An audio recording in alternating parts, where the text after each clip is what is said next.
So here's basically what it is. We are not experts. We don't feel like experts. It's a bed made of just 100% rape. It's a goal. Like, it's fucking... I don't know, like, I want to bite it. I don't know what a critic's job is for. Some people just want to take everything from me, is all I'm saying. And I'll never forget chocolate milk. Yeah. Chocolate. Holy shit, this is fucking beautiful. This is fucking genius. Pay me so that I can complain or praise this game. It's not like, oh, you know... I'm not trying to make excuses for something I like. I don't have any defense of this. It was just beauty. From there, an addiction was born. It's a sweet story. And it's really funny. It's really cute. And it's, like, age appropriate. Thank you and good night. Downloadable conflict. Two assholes. Babbling.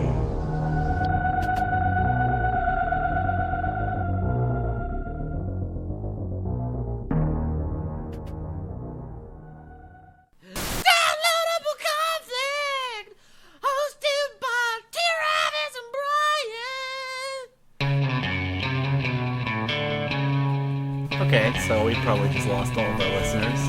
All of our listener. I don't think we're allowed to do that. No.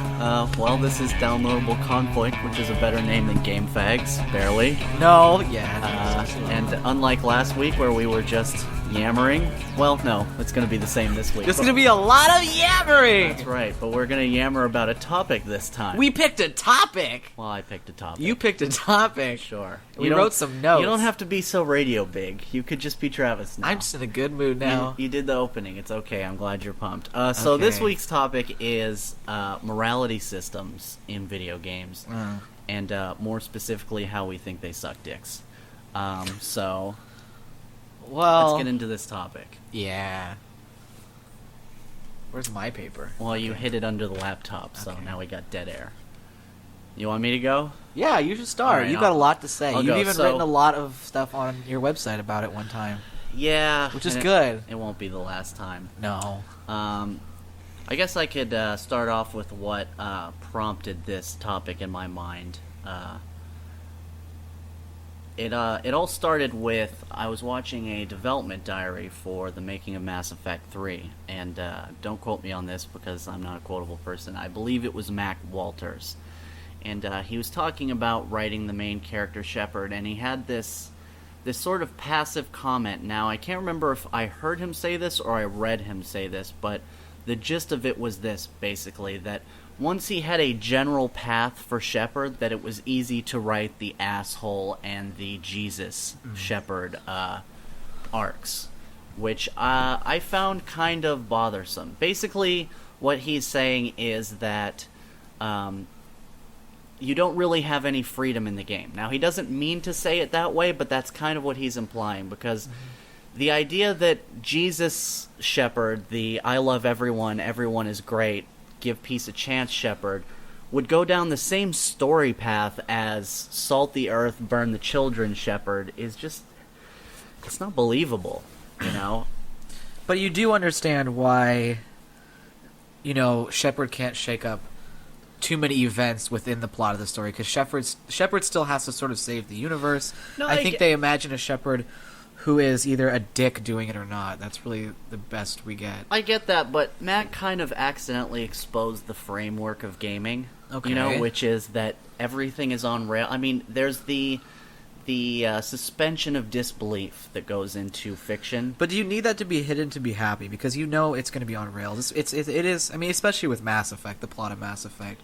You have to, you know, go to star systems. You have to win people over, and you have to. Right. I mean, I know. I mean, like, what would an evil Shepard do? Well, there's certain things. There's certain topics that you can tackle without it.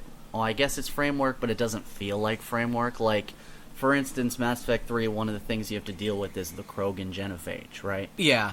And obviously, good Shepard or shitty Shepard, they're both going to want to deal with that because, you know, you want to build the biggest army that you can to stop the Reapers, and that is a thing that you need to address. Now, that's something that you can cover. However, you know, he was really parsing it down to, like, even individual responses, like how every conversation is basically going to work out the same way, just being a dick or being nice, which is something that we talked about a bit off air. in essence, there's one Shepard. It's just you choose whether Shepard woke up on the right side of the bed or not. And I don't like the illusion of choice. One thing I want to ask is, at least for the most recent game, and I probably don't even need to ask, have you played the Evil Shepard? Because I didn't play Mass Effect 3 yet. I'm watching John play it a lot, and he plays Good Shepherd, and I find myself watching Good Shepherd. He just seems to be the makes sense Shepherd. Like, when you watch a Good Shepherd play, you almost wonder why you'd play the other one. Because the plot of the game is so of an action movie, save the day. Yeah. Which is fine. I mean, I like the interesting things in between. Sure, I didn't have any, but I almost don't even see where Evil Shepard would make this game more interesting. Well, that was cool for Mass Effect 1, where it was like, you're in a cosmos. It's a new sci-fi universe. When the stakes aren't as high, Be your own Shepard. But now it's like, his mission is so focused. Sure. What would Bad Shepard do? So anyways, I'm asking you, what is Evil Shepard even in this game like? Well, if you were to go all bad. Well, my first playthrough of Mass Effect 3, and my first playthrough of every game is always as the nice guy, because I have a hard time being evil. I know, I joke about being an asshole piece of shit. Thank you. But, the first time through that game, I really have a hard time being a dick.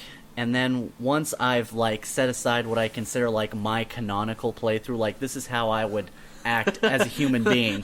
Now I can, explore the alternate universe, the outlier choice, Shepard, and so I didn't play all the way through with my Renegade Shepard, not because I was, not for a lack of curiosity for how that Shepard would act, more because the ending was shit, and that incredibly discouraged me.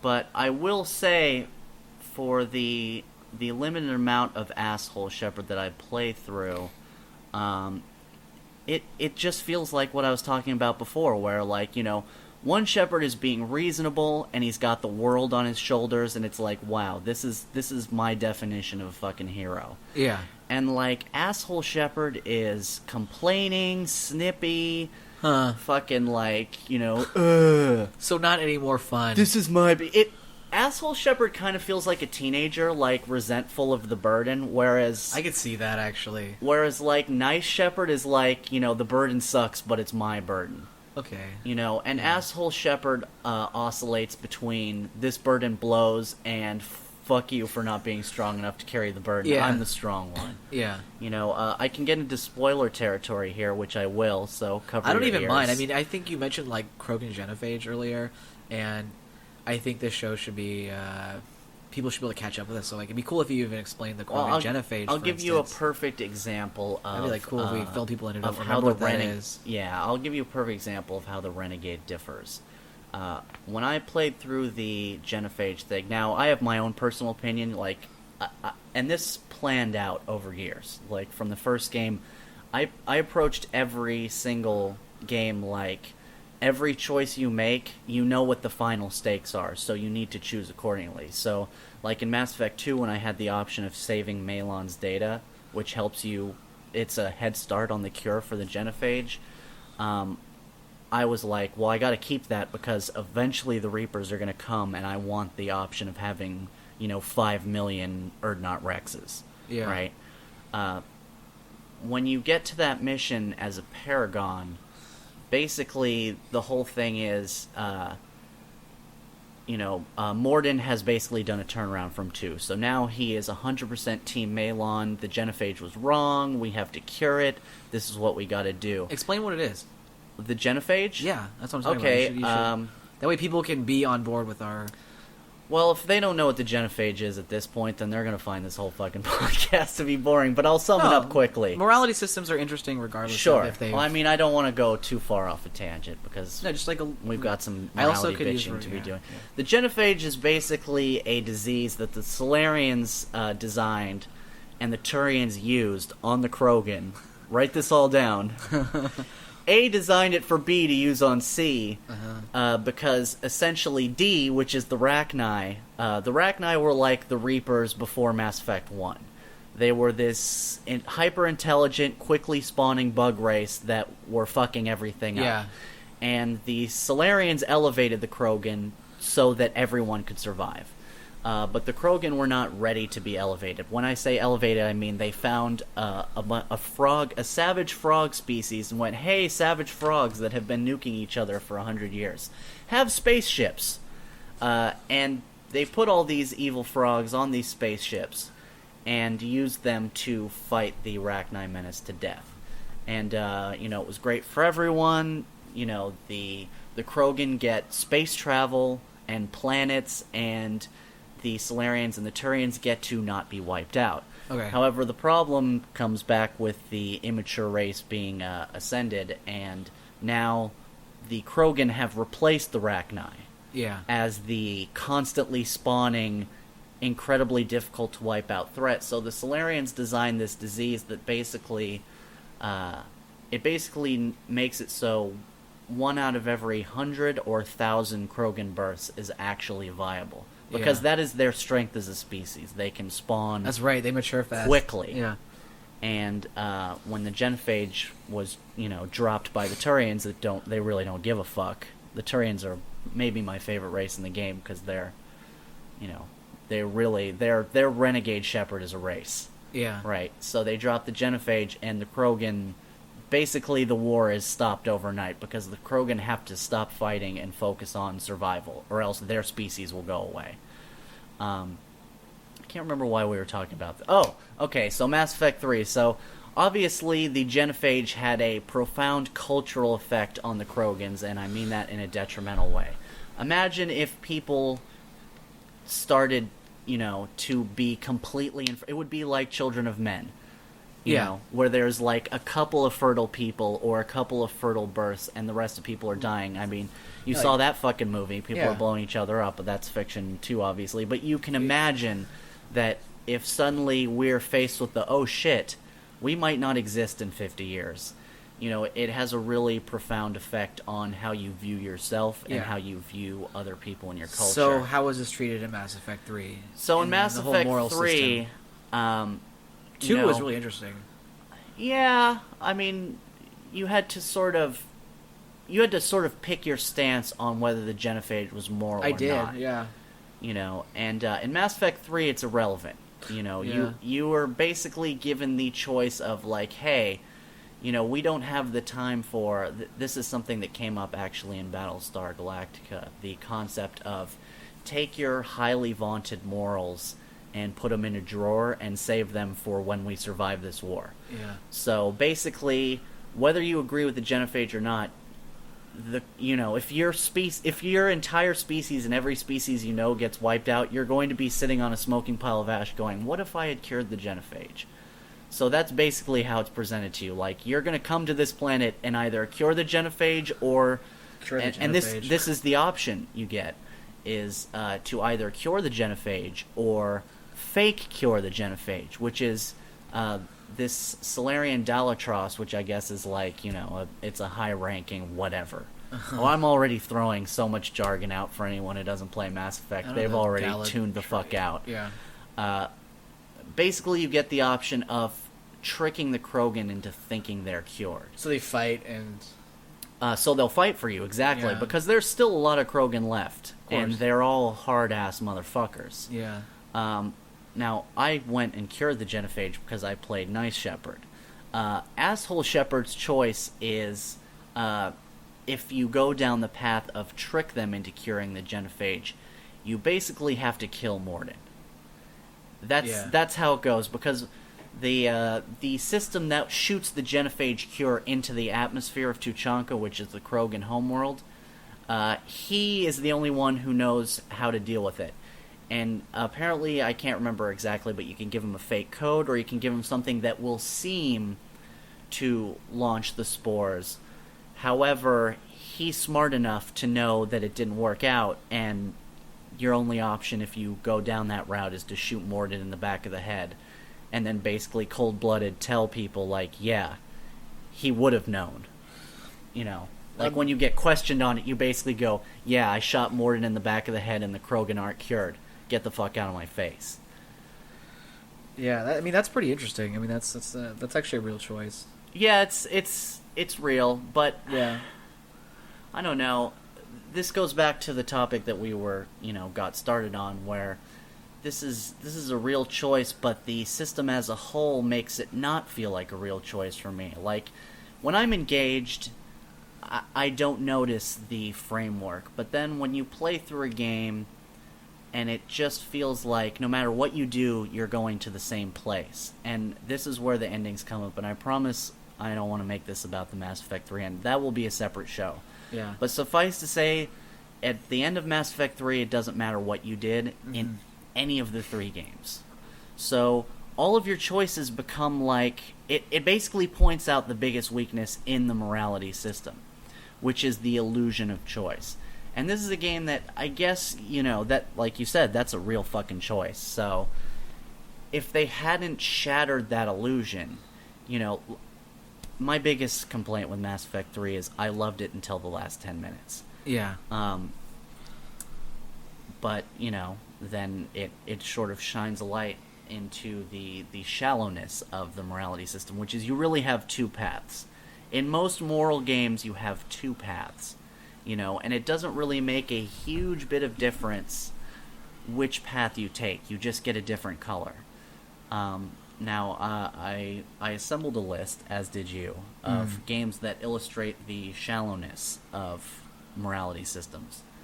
And there's a lot of games to choose from, and we have a bit of synergy here. So do you wanna read your list, or shall I read mine first? Well, I mean, they're shallow to varying degrees. I always thought you said some really interesting thing about Mass Effect's morality system. Years ago when... not years ago. No, it was probably years ago. Yeah, well, when Mass Effect 2 came out... Yeah, it was years ago. Yeah, we were arguing, or I don't know, we were talking a lot about like what you had to do to appease certain characters, and how you could have the Renegade meter up as well as the other meter, and like it just got really messy. Yeah, percentage-based morality. Let me touch on that for just a second before we get into this, because you reminded me how much I fucking hated that. Yeah. In Mass Effect 2, really you got a fucking justice and an asshole meter, and there was no numbers on it. It was just a gauge, and you couldn't get certain things unless that gauge was filled to a certain amount, but you couldn't know what that amount was. So unlike Mass Effect 1, where your moral choices were really up to you, which is, I think Mass Effect 1 did it the best. Where, you can choose to save the Rachni Queen or not. It's just a choice. Yeah. You choose what you feel in your heart, and you have a meter for Paragon and Renegade, but it doesn't really affect your gameplay experience. They had a separate thing for Intimidate and Persuasion, which are skills rather than moral alignments, which I really liked. So of course they stripped it out of the series completely.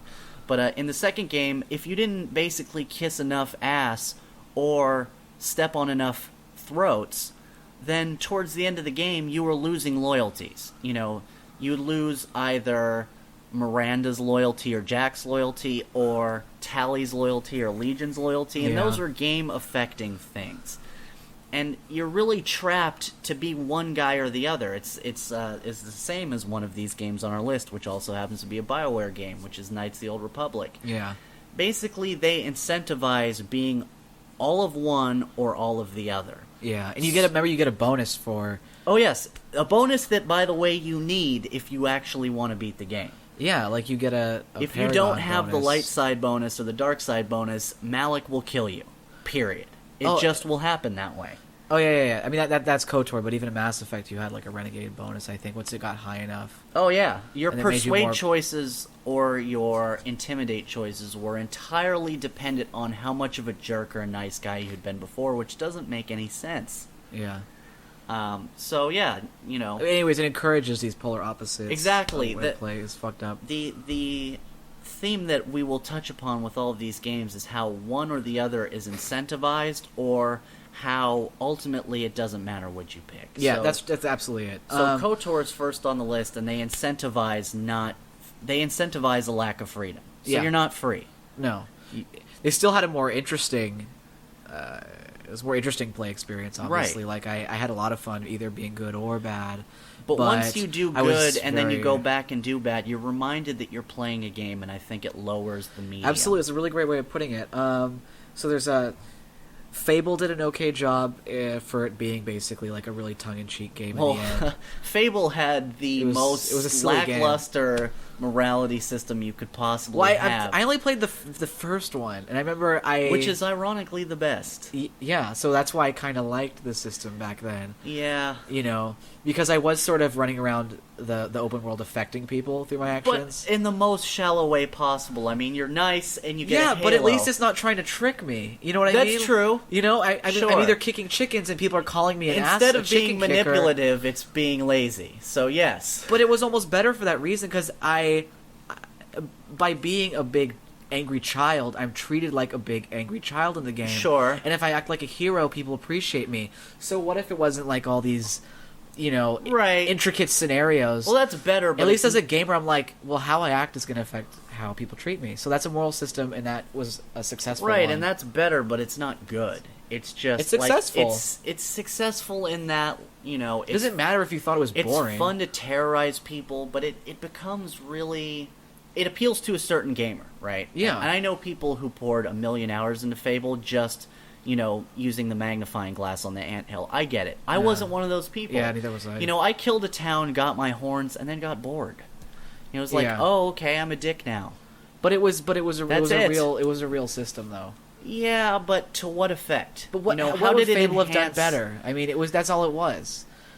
Yeah. You got to act however you wanted. You got to equip and dress yourself however you wanted. Well, at least the world responded to you. It's a perfect example of Molyneux. I'm pronouncing his name horribly wrong, I'm sure. Yeah. Peter Molyneux. Yeah. Well, yeah. Molly-Dew. Promising one thing and then delivering something a lot more shallow. Yes, you got a morality system. And yes, it was ingrained completely in your actions and how you treated people. Cool. Except that was its own reward. Is, oh look, I have horns and people are afraid of me. That's fine. Or, oh look, I've got a plate over my head that's made of blue That's a light. content issue. It's not the morality system's All right, fault. well that's what I'm touching upon with this topic. Okay, you know? Anyway, so then there's the Fallout games, which I loved, and then the BioShock games. I thought some games that do things poorly were. Well, never mind. Let's Dragon Age 2. Let's get into BioShock in a second. I want to talk about Grand Theft Auto 4. Ah, yeah. Because that's something we were talking about before we started recording, which is a morality system in an even looser sense than Fable. Yeah. Right. So in Grand Theft Auto 4 specifically, at certain branch points in the game, you would be given these choices, like, you know, help a guy up from a ledge or kick him off the ledge. And this has been a guy you were tasked to kill by an asshole who the entire time you're chasing him is going, hey, this asshole's lying to you, blah, blah, blah. Yeah, so you don't have to... And you get to make your choice, but it really doesn't matter what you choose. If you step on his fingers, it never comes back to bite you. No. You know, if you help him survive, then you just get him as a mini mission later on in the game where you help him pick up some money, and that's it. Yeah. You know, so there's really no... I mean, with the exception of, like, the very last mission choice where you can choose to either seek your revenge, which is encouraged, or try to be the bigger person and make a deal with this person, which you get punished for.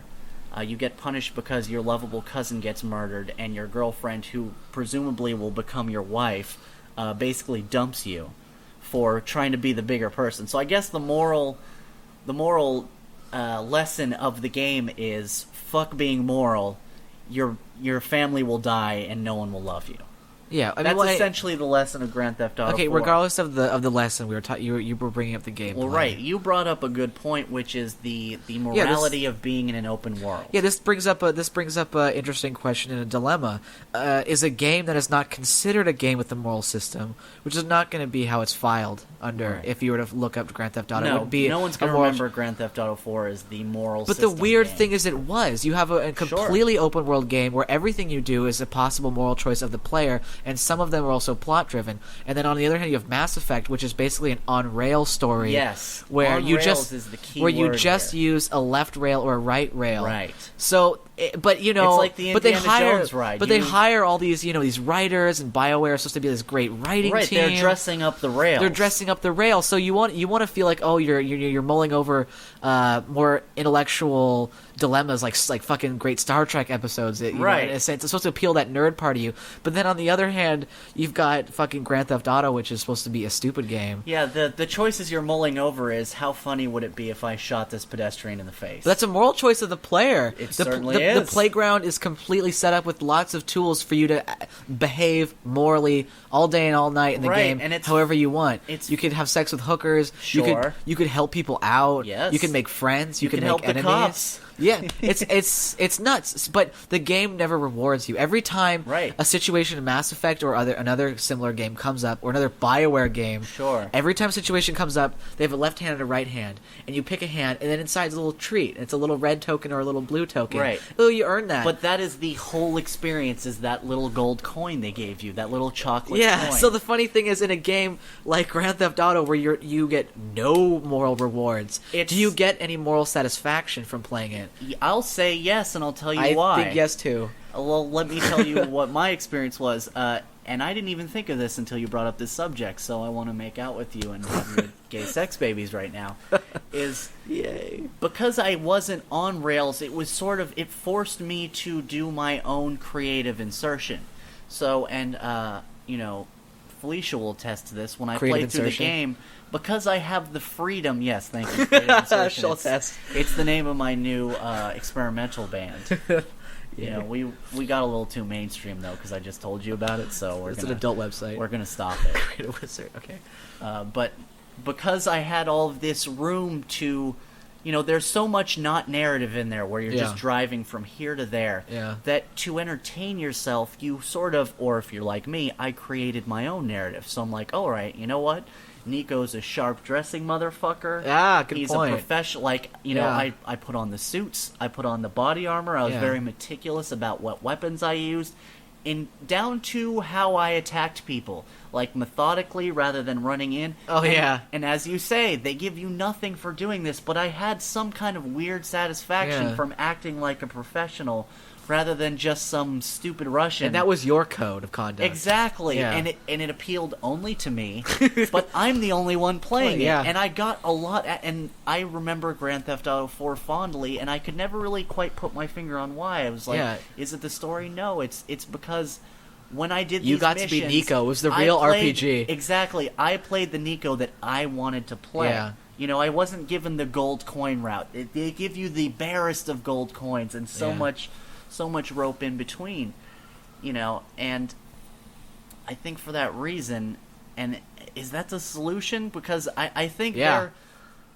I think there's a way to have moral depth in games, but we'll get to that in a second, because I have my own idea for how you could do. On the shallow end, Grand Theft Auto 4 really achieved that for me, just by my own personal insertion, but I think there's a way to do it on the, I guess, Rails end. The trick, the gist of it, which I'll get into, is you need a shitload more Rails than 2. But Yeah. we'll get there in a second. Yeah. I want to talk about a game that was on Rails, but it was a little bit of a flipping of the formula, or I should say it's an ingenious use of the weakness of the morality system as a strength. In the same way that Silent Hill 2's bad controls made the game a better game, I want to talk about BioShock 2. BioShock 1, we both agree, love that fucking game. Yeah. I could listen to Andrew Ryan talk for 10 fucking hours. Yeah. Just sit there listening to him angrily yell about the fucking commies and the CIA and Yeah. and the lazy people and all that. I loved Andrew Ryan. But BioShock 2 brought the moral system, I think, as it exists today. It did the best you could do with that moral system, and in a way of not showing its hand until it was too late. So basically the deal with BioShock 2 is, throughout the game, you're a big daddy, right? Yeah. That's the hook of the game, is, ooh, you get to play as a big daddy. Ugh. Yeah. And you're searching for your little Genetic? sister, who was basically Yeah, kidnapped from you. And they go into detail about how... Also, you were shot in the head, which is kind of that's how the game opens up. That's kind of a motivating factor for your character. Well, it's actually seems to be, but I'll get into that in a second. Okay. We're in spoiler territory, but I don't give a fuck. If you haven't played Bioshock 2 by now, go to suck hell. my dick. And maybe this will entice you to play it. So, your little sister is taken from you, and you were shot in the face, and you die. I didn't know you could shoot a Big Daddy in the face, and they just died. took his I helmet remember off. shooting missiles at them, and He took his helmet off. Well, that's stupid. Okay. I don't know why he did that. Oh, He told him to. well, there's the other thing, is the Big Daddies are mindless, and in order to make the protagonist a likable protagonist, they sell you the idea that he's the the only prototype one, so yeah. that he still has personality. But that doesn't even matter. What matters is your little sister, Eleanor Lamb, gets kidnapped by her mother. I want to say her name is... Why can't I remember this shit? I think one of them is Sophia and one of them is Eleanor. Well, Sophia Lamb would probably be the mother. I think Sophia's the daughter. Or maybe No, Eleanor is for sure the daughter. You think so? Because I remember the voices in my head. I can Okay, hear the that voice sounds acting. schizophrenic. I can hear the voice acting in my skull. Okay. Do you need pills? Yes. All right. Okay. But that's not my point. So Sophia or Eleanor, let's just call her daughter. Daughter gets kidnapped by mother, and that's an interesting story in and of itself. Basically, mother is a psychopath and is trying to... she's kind of the opposite of Andrew Ryan, who is Yeah. the objectivist jerk-off fantasy of everyone work to be worth dealing with. Eleanor or Sophia... Mother... Yeah, mother. wants to make utopian people. Basically, She wants to destroy the ego. That was something specific. Well, about that was her. the thing. She wanted to make her daughter basically be the vessel of all intellect. So, like, it was sort of a being John Malkovich thing, where it's like, we're going to dump an entire colony of geniuses into little girl John Malkovich, and she's going to carry civilization in her brain. And that's going to be our idea of utopia. Yeah. Because you can't be egotistical if there's no one to bounce off. There's one being in the universe. It happens to be everyone. Yeah. And by the way, this is a horrifying thing to want. Yeah. But there's some cool concepts. Like, they both have really cool I concepts. love the idea. I love the idea because they it can't- creeped me out, and it's really hard to creep me out. But the idea of a girl that holds the entire world in her head and everyone else is gone, that's fucking horrifying to me. And maybe I'm retelling the story, incorrectly. Maybe it wasn't quite that, but that's Wasn't how I quite remember that. it, and that fucking shook me. It's sort of like she wants Eleanor to represent just kind of like, she's like the Ubermensch of... Well, that's what I thought was the literal thing of we're going to... because the guy you meet, the crazy guy, is the first version of that, where they tried to shoot other personalities into him, and he just became nuts. Who? So, you remember the guy with the floating robot camera thing? It doesn't matter. And this is all a crazy tangent anyway. It The is, reason okay. I bring up Bioshock 2 is its morality system. So, basically, this is the plot of the game. You're trying to rescue this character that you see as your daughter. And there's no journey more pure than that. A man trying to rescue his daughter, except for maybe a mother trying to rescue her son or whatever. Hey, man, that's pretty biased. I'm just saying the maternal or paternal bond is a big deal. Cool. So, along the way, you are given these moral choices, and you just choose on instinct alone with the data they give you what choice you're going to make, and they don't make you feel bad for being vindictive. They're not clear-cut moral choices. I mean, I guess they were for me, but I'm kind of a black and white person. I could see how they're gray for people. Like a perfect example, the first major moral choice you make is this woman who is basically trying to kill you. She's sending all this shit after you. She's fighting the for nanny. the mother. She's the nanny of Eleanor. Right. And she's fighting for the mother on a false pretense of what you are and what you're responsible for. And by the time you reach her, you have full freedom to kill her, but you do also have the knowledge of the reason she was trying to fight you in the first place was she was misinformed. She even says, hey, if you want to kill me, I get it. And, you could either kill her, which is the vindictive thing to do if you're Yeah. angry at that point, or you could spare her. I spared her. Yeah.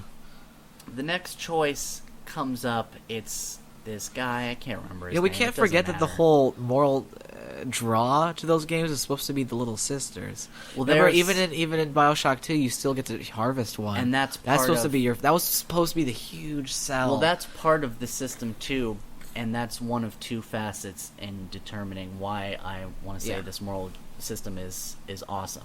And now this is a two-rail system that we've talked about. You know, you're one or the other. There really is no depth to it. You're either a dick or you're great.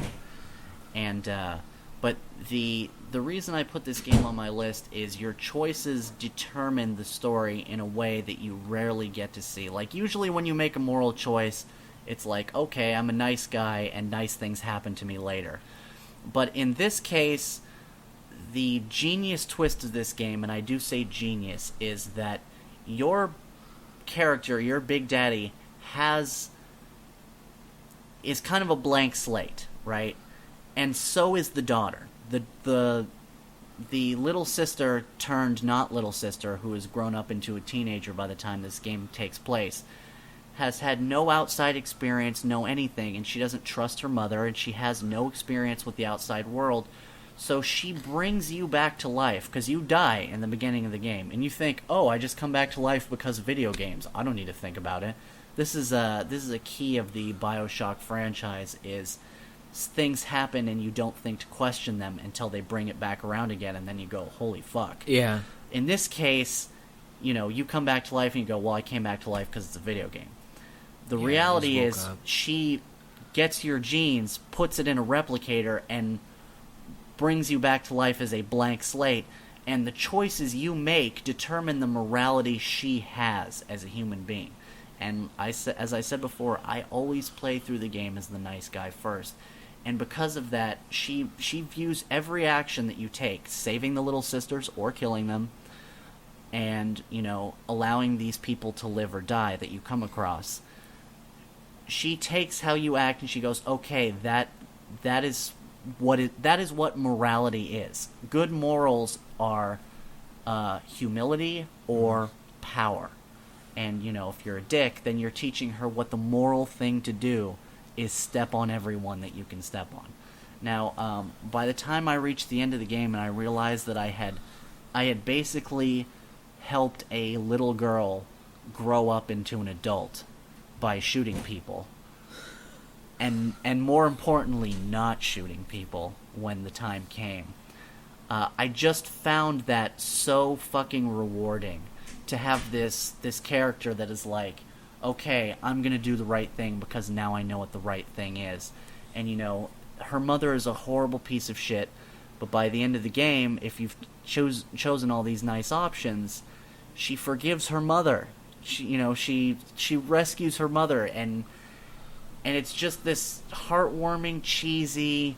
I fucking loved it. Yeah. I put down the controller and went, I love this game. I really loved what they did, and it, like I said, it used the weaknesses of the moral system as strengths. You know, with the patented BioShock turnaround. Yeah. You know, now I didn't play through as an asshole, but I'm sure I wouldn't like it. I never like the asshole route. I like the journey. I never like the destination, because you just feel dirty. Yeah. You know. Yeah, that's a good way of putting it. But again, this is a limited system. You get 2 games. You know, you don't really... But in this case, it doesn't matter, because your mission is an important thing. It's to impart a personality and a soul upon a innocent child. So, okay, in this case, I'll take the 2-rail shit, because that's kind of a big thing, right? Yeah. I got a couple things It's a on my great list sum up. here of things that are closer to an interesting moral system, but do not quite make the cut. Cool. For me personally. I don't know if you have anything like that, but I'm going to jump in, and if you can think of anything, please feel free. I feel like I've been monologuing a while here. No. So the first on my list, and I think you've played this, but maybe you haven't, is Alpha Protocol. And Alpha Protocol, like every Obsidian game ever, is the game that could have been if they gave it a little bit more time and a little bit more money. I'm sorry, my voice just broke there like I'm breaking out into puberty. It's okay. Alpha Protocol's gist was that instead of giving you 2 paths, it was going to give you 3 paths. And you could interlace between those 3 paths at any time.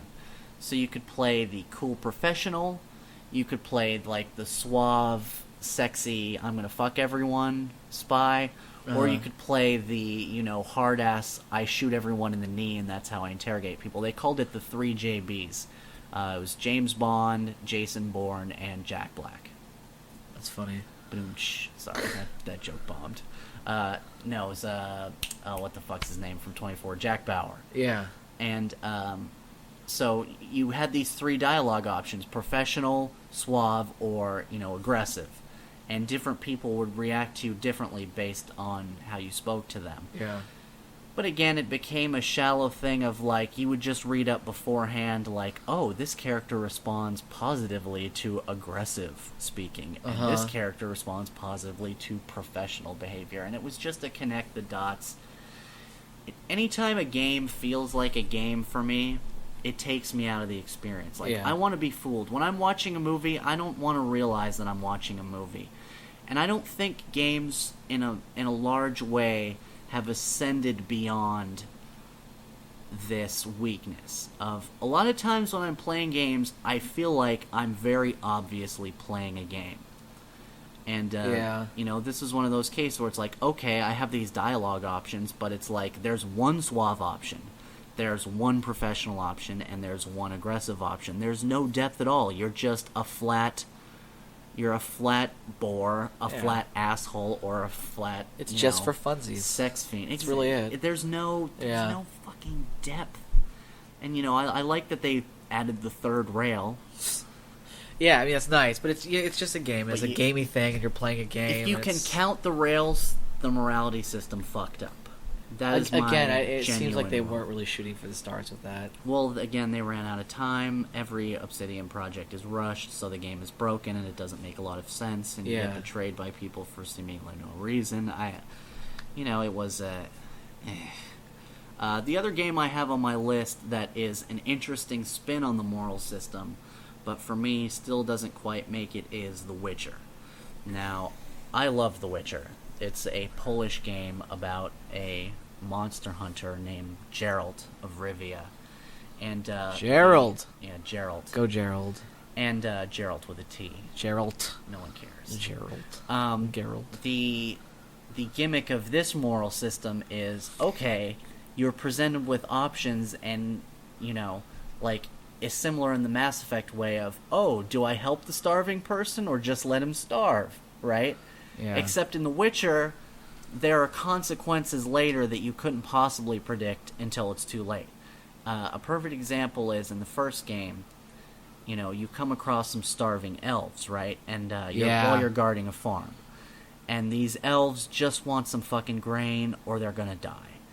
And you have the option of feeding these elves, these women, children, male, this family of elves, or saying, sticking to your guns and going, I was paid to guard this grain, and my money is more important than your life. Now, it seems like an obvious moral choice. However, if you give them the grain, it turns out later on that they're terrorists, and they kill someone that you need to progress a quest line. Yeah. See, At that's the most interesting. inopportune time. I loved it. I loved The Witcher the first time through. But it falls victim to that same thing of, how many times can you play The Witcher? 2 times, 3 times? And I don't know, maybe I'm on the wrong track by saying the value of a game is in its replayability. No, that's not fair for those kind of things. I mean, like, if you can play it 2 or 3 times and figure out the different paths, it's fine. Because remember those books we used to have as a kid? Like, turn choose to your page own adventure. 67. Yeah, I get that. But you can only write so much for you. Once I get that. But once I see the rails, it sort of cheapens the first experience. They're there, so like the fact that I know that I can, for instance, not feed the elves and they starve to death, but then this guy that I need never gets assassinated. It's nice, but it's just a permutation of the moral system. It's not a solution to the moral system. It's on the right track. I love a game that catches me by surprise. Mass Effect never catches you by surprise. It's a much more interactive story based on your moral decisions. Let's put it that way. Well, you know what kind of world you can expect if you're a nice guy or an asshole in Mass And this Effect. one not so in The much. Witcher, you have to question every fucking thing you do. Yeah, that's cool. And that's why I love the game. Also, it had a crazy story plot twist, but I think we've spoiled enough fucking plots in one podcast. There's something I wanted to ask, because you played the games, and I've heard some things about these kind of games. These strategy games, like Ages of Empires. And I've never heard about played it. Which is the one you played where you could like really set up Civilization? Civilization Yeah, because 5. between the things that you've told me and what Brian has told me, it seems like you could really set up sort of I don't know, it almost dips into moral territory with how you're raising a civilization. You know what I mean? Does. There's so much control. It dips into the well on the other end, and or it I seems guess to ask the player, what do you think is right? It is, as far as right. But there's another game that is shattered by the shallowness of it. You know, you throw a rock in the pond, and the first time you go, wow, this pond is so wide, but then you see the rock hit the bottom. Yeah. You go, wow, it's not very deep. You know, you obviously can make moral choices, and I bought Civilization 5 with the fantasy that I was going to be this benevolent technological... I'd basically be Sweden. Like, I don't need a standing army. I'm going to be nice to everyone. You know, I'm going to give people something that's worth having so that they don't want to roll over my country. But basically, you know, the AI of Civilization 5 can be broken down like any moral system. Your morality is governed by how strong your military is and how close it is to another country's borders. And it just becomes another... It feels like blackjack, you know? It's a strategy game, and I like that. And it certainly doesn't fail on that front. However, what I was expecting from Civilization and what I got was two very different things. I was expecting real depth, where I'd be interacting with nations that would behave differently. You know, like you interact with, you know, India or the Ottoman Empire. Yeah. And I expected each of these NPCs to have a very specific feel to them. You know, I don't expect Gandhi to make a fucking tank army and then try to take over because they would have Germany. cultural outlooks as far as economical situations. And... Right, but that's exactly what happens. Gandhi almost always builds an army and tries to roll over someone. What it boils down to is this is what the depth of field is. Some nations are weak and some nations are strong. Yeah. That's it. Yeah. And you can defend the weak ones, and certainly I tried to go that route of like, okay, well, how about I be not a benevolent dictator, but a powerful why don't I be like, you know, an America to Israel, where it's like, I've got their backs, where we've got mutual respect, but you can't even do that because these little countries, they just resent you for being bigger than them. Yeah. Like, I tried to ally with Russia and go, all right, me and you, Russia, we're gonna we're gonna own the world together. And Russia just got pissy, and I didn't even understand why, but it was like on a specific timetable of like, am I supposed to give Russia cities and give them because that's kind of what they wanted. Like, they talk to you all nice when they're afraid of you, and I guess that's a life lesson. It just seems like it ends up being a strategy game, you know. It's exactly what it is, and I wanted more than that. I want more, and it's not an actual simulation of civilizations. It's just basically like, how do you win this? And we've done a lot of jabbering on this topic, and somehow managed to miss the heart of it. The heart of why I brought this topic to the table is that I want a moral experience that has depth. I want to feel invested in it. I want to feel like my choices are my choices. Yeah. They're personal, and that they could never... I want it to be like that magical alchemy where I can't quite explain how my outcome is different other than I input my own personality into it. Yeah. And, you know, I have the question here, what gives a moral system depth? Because I don't feel like any moral system has depth. And I think, you know, the important things are you need to have choices that resonate with you. This is the biggest disconnect that I have, because even when I'm going down Jesus Road and I'm a nice guy, I don't feel like I should be advertising myself as that right now, and I don't even know why I said it. But I'm a nice guy, right? But the nice guy options do not feel like my voice in games. So, like, for example, in Mass Effect, when Shepard is taking on the task of curing the genophage, we're in agreement that it's the right thing to do, but the things he's saying and the way he's phrasing it are not the way that I would phrase it. Yeah. You know, he's has a different energy about It's sort of like when me and you agree on something, we agree, but we don't have the same viewpoint.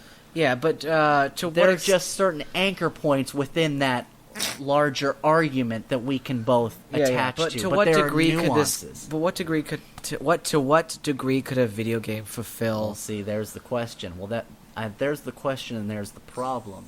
And, obviously you need more than two choices. Yeah, I but think are you that supposed is to a have given. 15 until one sounds Well, like you? Well, let's get into the idea that I had while I was taking a shit earlier. Cool.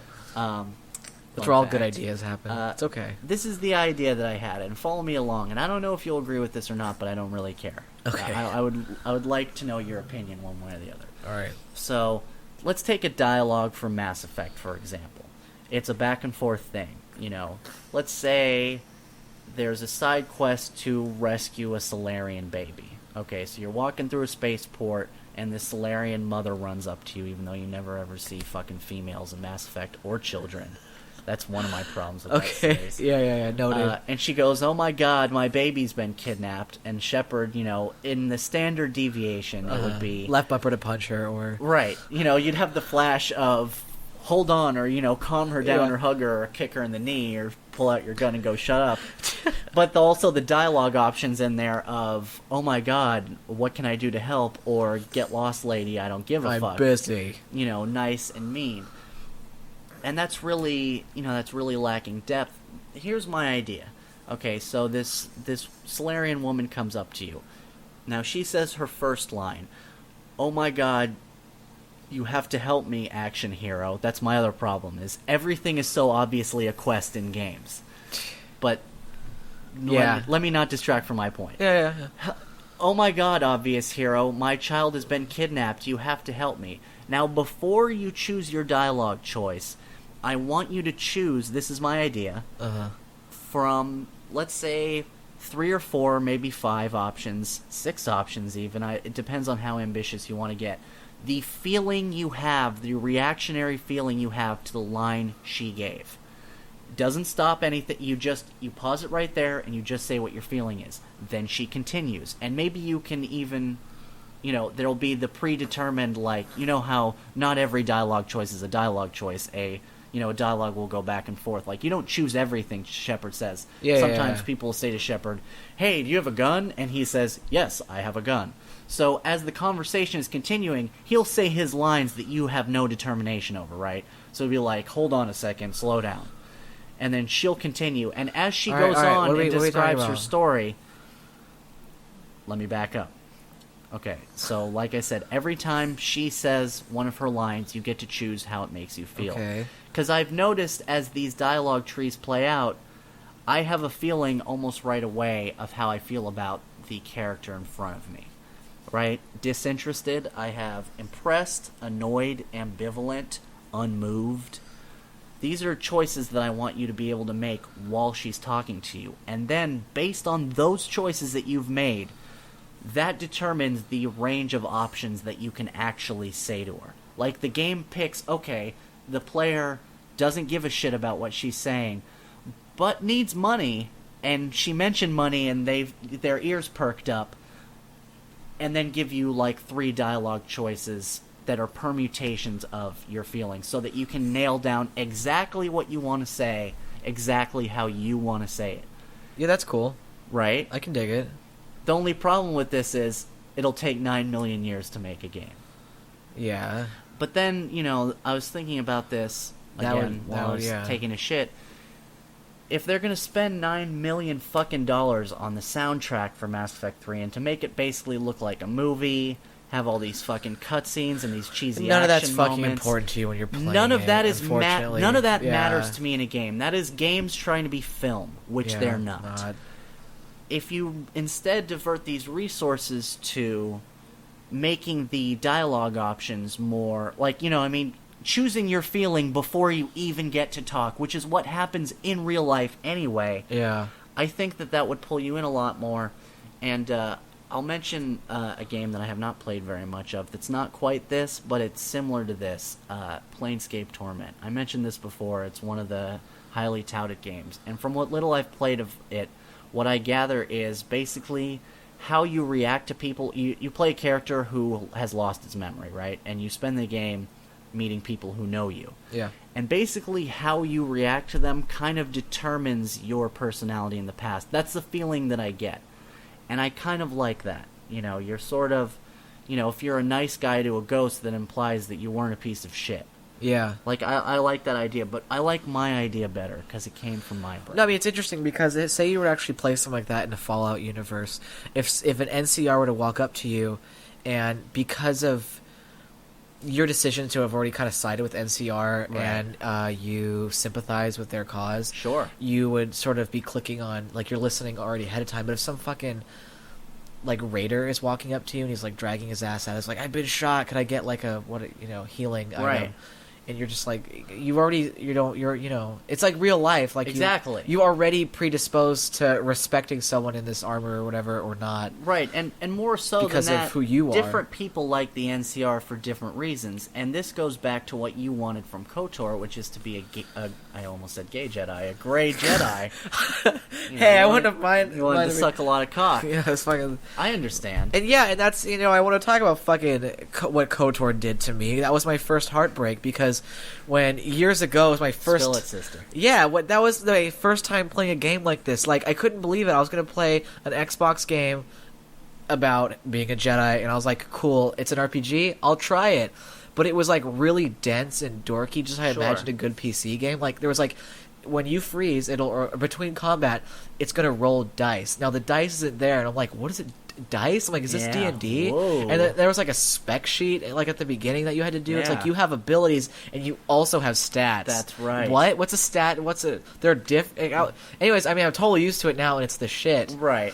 But I was like, cool, I'm about to fulfill some really interesting character that I'm going to make up through this. And I was like, a scoundrel and all this Right. stuff. So, there's all these ways to behave, and around the end of it, I none of it built. I wasn't rewarded. No. I wasn't rewarded for. They incentivize I wasn't you rewarded being- by the game. They didn't give me the character Right. that they I didn't wanted. give you the option No, to be I the set him character up. you wanted I to set be. him up through the whole thing, so he would judge every, just like me in real life. I judge every circumstance individually. Sure. I don't try and blanket my life with Right. like, I better, do a good thing for everything that happens to me because I think being good is good. Right. I will brush something off if it smells fishy to me. I'm like, And here's my bullshit another meter thing. is very sensitive, and mine was in KOTOR too. So if some fucking creature came up to me and was like, wanted giving me the option bullshit, to tell him to go I'm like, fuck himself. Yeah, you're like, you know what? You're kind of You're obviously trying to rip me off. But then when I go on a Fuck planet, you. even though I was a bad character and I still went to the planet where people are enslaving Wookiees, I wanted my bad character to solve that. Because I Right. felt, because in my just mind, because you're bad doesn't mean you Doesn't agree mean- with fucking slavery. yeah, it doesn't mean I want to enslave Wookiees and Yes. kick them all in the teeth. I wasn't like, Yes. haha, good. Yeah. Slavery's awesome. You should be a slave. Exactly. I envisioned my Jedi showing up and being like, what the shit? And he would sense so much weakness from that. Exactly. He would try and smash the slavers in the face and then say, do whatever you want, That's the Wookiees. kind of nuance I mean, that I want. he wouldn't kiss the Wookiees, but he'd be like, No, but this whole and even you could even have the nuance is everything. You could even have a character that doesn't agree with the Wookiee enslavement, but also feels like if the Wookiees want to fucking get out, it's a strength of will thing. Yeah. But that is not an option either. It's either free the slaves or fuck the slaves. Yeah, you show up to the planet and you're either on board with the slavers because the slavers are like, hey man, we're making cash. Right, which That's is supposed- obviously the easy choice for someone in the year 2000 to make. Oh, yeah, slavery. But like they tried for like a second, like you would talk to slavers and they'll be like, yeah, we'll give you trade discounts for Yeah. being on our side. Oh, wow, Or that's sweet, I get cheaper items. Wow, I could get my med packs for 5 credits less Yeah. if I just sign off on slavery. Yeah, so obviously I really envisioned my mean guy just being just rolling like, I just imagine him kind of perking up an eyebrow and being like, slavery, really? And just smashing faces over that. Yeah. And then, just kind of leaving the planet. There's the other thing, too. I want the option to say, you know what? Fuck you. Shoot this guy in the face. Yeah. I never get that fucking option. Yeah, so and I was really into the Grey Jedi, and then the second KOTOR delivered on the whole Grey Jedi which is an incredibly fascinating thing if you're trying to read the books or even consider what Jedis are supposed to be. You know, once you get past the whole like they're mystical superheroes. That was the whole because they're basically monks. Yeah, so that was the whole gist of that game, is deconstructing exactly what it means the to Jedis be a Jedi and a Sith. They're weak, you know. Well, it portrayed them They're as narrow. like narrow-minded, holier than thou, basically religious cunts. And the Sith, instead of portraying them necessarily as children, evil, yeah. as more like unchained. You know, like we don't want to be it's basically power without the strict religious governance. And I think, you know, one of the problems with the Star Wars universe is that it had the opportunity to become bigger than it is, but it's really hard. It's one of those things that's so fucking famous that it's hard to, in the same way that making an interesting James Bond movie is hard, it's so trapped in its own rigors, and the movies defined, you know, the light side as everything that is peace and sunflowers, and the dark side as and cool cancer, fire, blood, AIDS, death. Yeah. You know, and there's no in between. And so few attempts, I think, are made to try to deconstruct that. And KOTOR, I think, got the ball rolling. And the reason we give KOTOR a pass, even though it had these weaknesses, is I feel like this was kind of the Wild West of morality. You know, where they were sort of trying to peg down what exactly it meant to be good and your bad. choices were fun, too. Sure. It was fun to be a dick. Yeah, and it was kind of rewarding to be good, too. You know, the dick had some of the funniest lines, you know. Oh, God, they were fucking hilarious. Some of them I just had to pick, even though I was being the nice guy, because it was just so fucking funny. But yeah, so anyways, for KOTOR 2, I was super excited. I was like, I get what these characters are doing. I get to be my own man. Right. And it's even better because you start off not being a Jedi. Right. You start off as just your class. You're just a space wayfarer until you sort of, you know, pick things up. And you are rewarded with a Grey Jedi robe, and it sucks. And you and then it still doesn't fucking matter if you're good or if you can't be nuanced. It's bullshit because I'm nuanced, right? More than anything, If you're a dumb player, then you could probably have fun with these dumb, shallow games. And I know a lot of people that were like, "I don't get the big deal. You know, I got to be the hero. That's blah, blah, blah." And that's fine. However, every other artistic medium, and if we're going to call games art, then we need to rise to a level above action movie horseshit. I've seen the hero story. What else do you have to give me? Give me some depth. Give me something to fucking ponder on that's not shallow, that's not obviously on rails. Make every choice hard.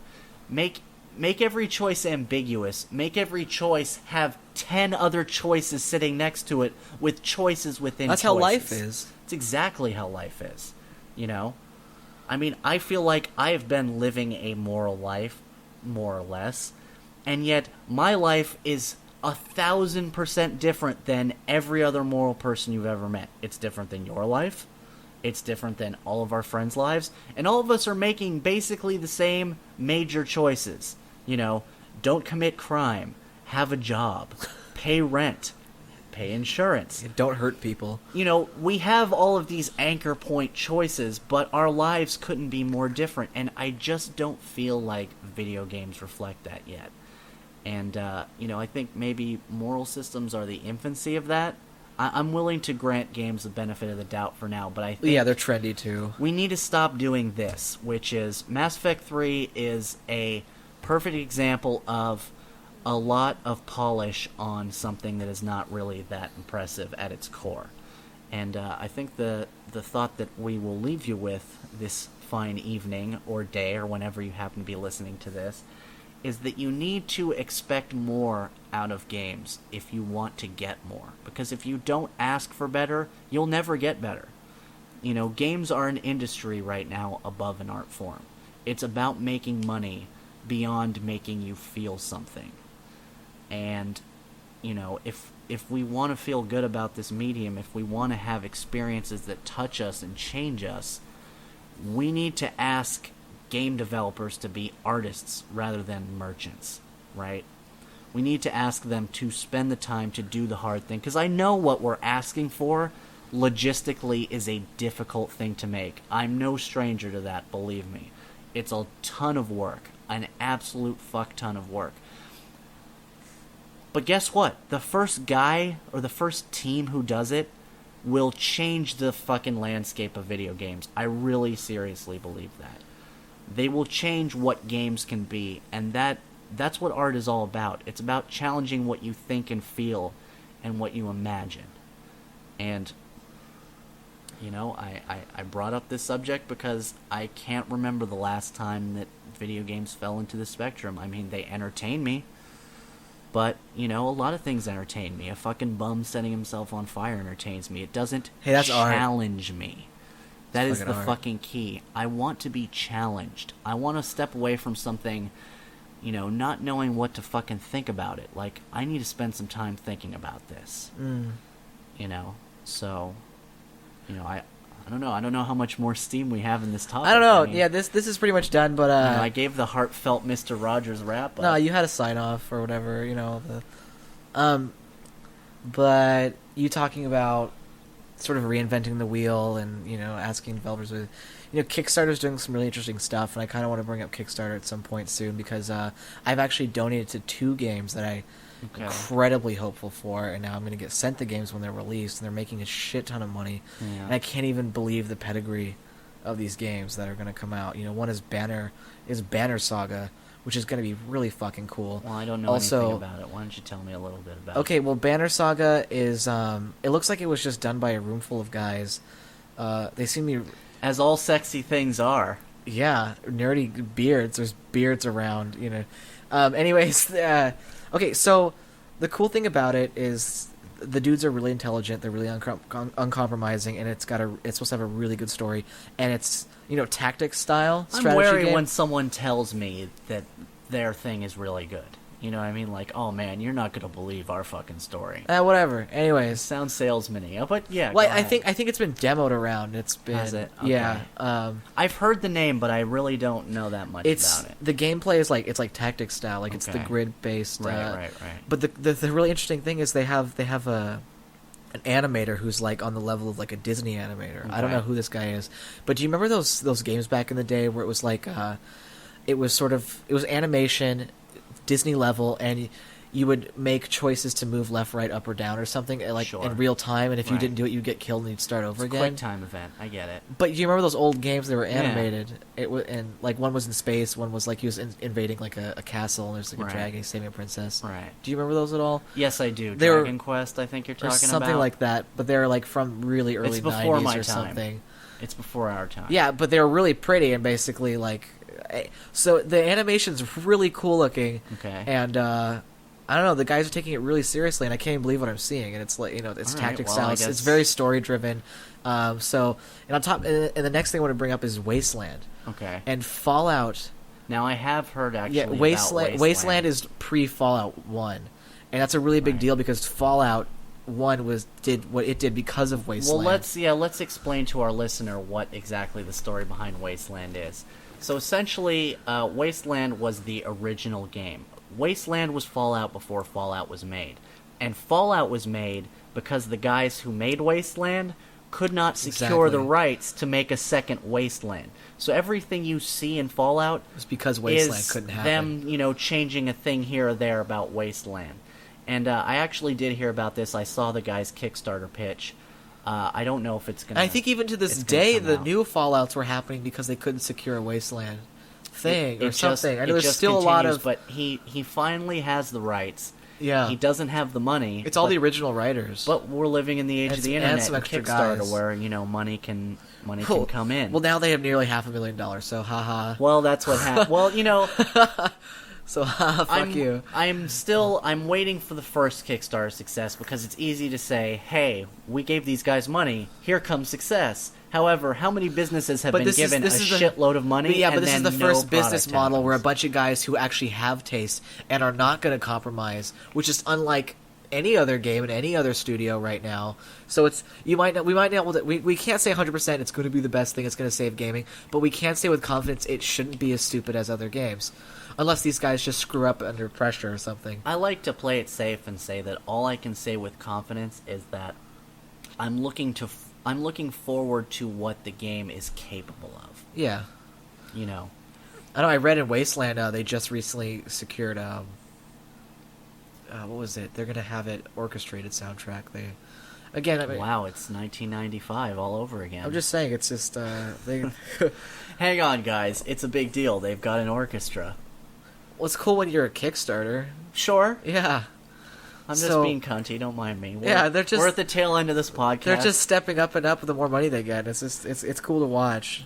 Okay, well, I guess we'll keep an eye on those things. Yeah, I don't know if Kickstarter is worth its own podcast, but it's definitely going to be worth a long conversation at some point. We will see, because it's giving gaming a kick in the pants quick. Right, and I don't know if it's the right kick in the pants, but we can get into that. It's a progressive kick.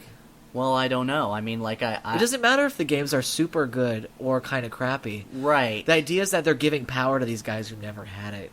And it's in the name of taste. I do like the idea of power being taken out of the hands of industry, but like I said, I want to see the first high-profile either boon or flop. And yeah, but that won't be Kickstarter's fault.